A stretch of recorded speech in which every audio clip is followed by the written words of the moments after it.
Огромное количество диванных экспертов считает, что я порчу инструмент, но на самом деле я создаю произведение искусства на коленке, а большинство даже не может поставить лайк.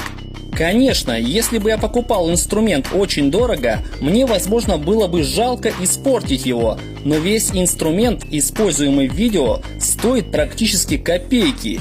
Ведь я покупаю его у китайцев. Ладно, так уж и быть, уговорили, расскажу вам секрет, как дешево покупать. И для начала нам понадобится Telegram. Заходим в Telegram, вводим в поиске AliExpress X7, как на экране.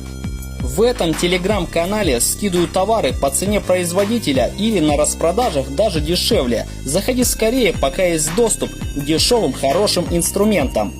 И желательно никому не рассказывай о нем, ведь инструменты могут закончиться ввиду большого наплыва покупателей.